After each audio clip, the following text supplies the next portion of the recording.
The C. So high C's tend to be precise and cautious. Most high C's believe, again, the higher the C, the more this is true. Most high C's believe that there's a right way of doing things, and they truly desire to do things the right way. So what causes them stress?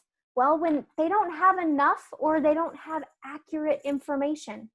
I can only imagine how stressful listening to any degree of news from multiple outlets must be for high C's right now, because you're not getting the same information depending on where you're going. It's differing information depending on who's talking. Like if I were a higher C, I think that I would really be having a very hard time with all the different information coming at us. Tasks themselves that don't have clear expectations or outcomes, that unknowing is very disconcerting for high C's. Situations that to them feel risky. Heightened emotions can feel very stressful for high C's. And also this idea of perceived failure.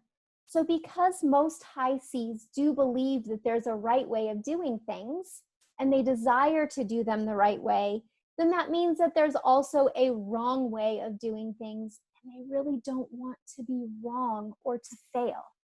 And that whole idea that making a mistake is associated with failure can be really stressful internally to high C's about themselves. So how do they behave when they're under stress?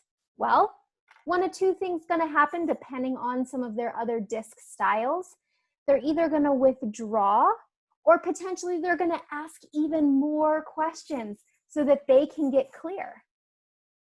Sometimes they come into almost a decision-making or an analysis paralysis, where they're not able to really move forward or make a decision because they don't feel like they have all the information that they need. And another thing that's pretty common is they can become even more self-critical. So how can we help? How can they help themselves? What do we want to do around stress relief? Well, provide them with the details that they need, or at least offer up even more space for them to be able to gather more information, ask more questions, and provide them with all the information that you have right up front.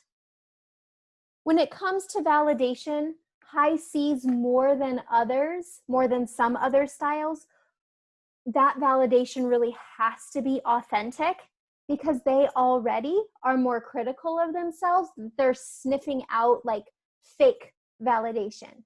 And so make sure that the validation that you're giving is authentic. I think this is true in general, but high C's, this is even more important. Finding that clear roadmap to success. And I think also like helping them feel seen or heard, right? Just listening, really actively listening to the things that they're sharing, addressing their needs and doing what you can to fill them, again, can help them really feel seen and heard. Any other thoughts that high C's on the call may have, or those of you that might live with a really high C? I think I saw some things coming in. We had a lot of really great comments in the chat window, Sue-Ann, about the lack of information with high C's, and it is super frustrating. But I do want to, I don't even know how to pronounce that word. I shouldn't say this around high C's. I want to say that if you're high C and you're worried about not doing a good job for your kids, you're probably doing an insanely good job. Way better than you even think. Just like Sue-Ann, who's like 60 C, aren't you, Sue-Ann? 55. I'm amazed at how well she's doing with these webinars. So awesome. It's awesome. Thanks. Yeah, I think that's really true. I appreciate the example, Sherry, of, again, high C's, we can be really self-critical, right? And so, again, like you just want to do a really good job. Now, all of you low C's, I'm not suggesting that you don't want to do a good job. Like, that's not what I'm saying. But high C's, we can really feel that, like feel the pressure to really like do things well, do things right. And if you're concerned that you're not doing the best by your children, by your family, I think you should ask them. Sometimes we are not the right judge of ourselves.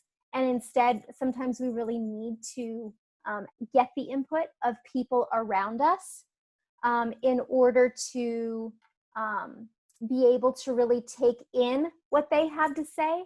If you know that the person that you've asked, you trust their feedback, then trust when they tell you that you're doing a good job or that you have done something well. You might not believe it, but they do. And sometimes we need to take their word for it.